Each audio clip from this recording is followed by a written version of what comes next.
Hello everyone, আজকে সকাল সকাল স্নান করে নিলাম। আজকে রান্না পুজো বলে কথা। এবার শুরু হয়ে গেল আলতা পরার পালা। আমার ছোট্ট ভাগ্নি আমাদেরকে আলতা পরিয়ে দিচ্ছে, যে রান্না পুজোর আগে যারা রান্না করে তাদেরকে আলতা পরতে হয় নাকি। এবার ঠাকুমা এখানে সব আনাজপত্র কেটে রেখেছে, একে একে সব কাটছে এবং আগে যেগুলো কেটেছিল সেগুলোও দেখাচ্ছি। মিষ্টুর সঙ্গে ছিল, মিষ্টুও আলতা পরবে বলে আলতা পরে দেখাচ্ছে আমাকে কেমন লাগছে। তারপরে দিদিভাই এইদিকে ছিল, দিদিভাই একটু ঠিকঠাক করে বসছে।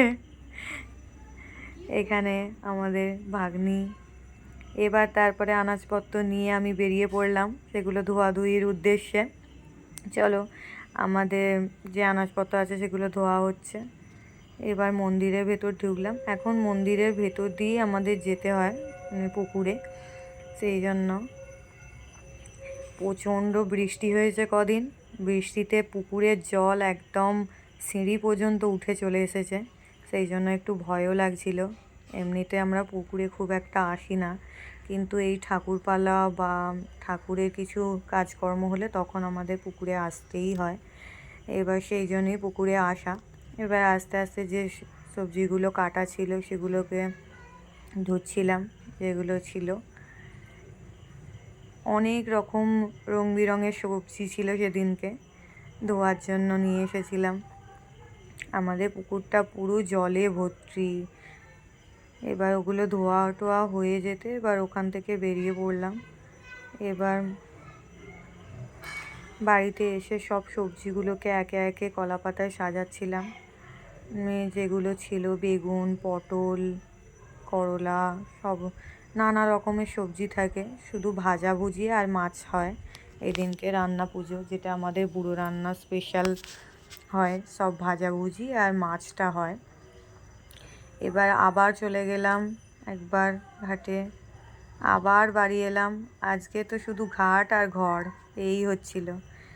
ফাইনালি রান্নাটা বসলো। রান্নাতে মা বলল যে ওখানে একটা স্বস্তিক আঁকতে নাকি আঁকতে হয় এটা, সেই জন্য আমি একটু এঁকে দিলাম স্বস্তিক। এবার তারপর স্বস্তিক আঁকার পর একটু প্রণাম করে ওখান থেকে ভাতের হাঁড়ি চাপবে, সেই জন্য আগে থেকেই ওখানে কলা পাতায় দেওয়া ছিল।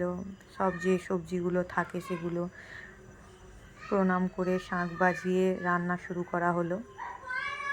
আবার চলে গেলাম ঘাটে, 2 বালতি জল নিয়ে চলে এলাম। এসে আমি গ্যাসেতে, মা উনানে করছিল, আমি গ্যাসে করছিলাম।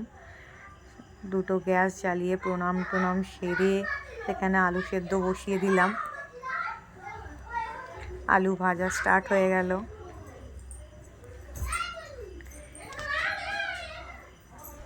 আলু ভাজা হতে হতে এইদিকে নারকোল করতেও শুরু করে দিলাম। মাছ ভাজা, আরও অনেক সবজি যেগুলো ভাজা হয়েছিল একের পর এক ভাজা হচ্ছে। সবার লাস্টে ছিল মাছটা দিয়েই শেষ হবে। আমি আর পাচ্ছি না, আমার দম শেষ সারাদিন ভাজা করে। ফাইনালি রান্না কমপ্লিট। তোমরা দেখে জানিও কেমন হয়েছে। Thank you.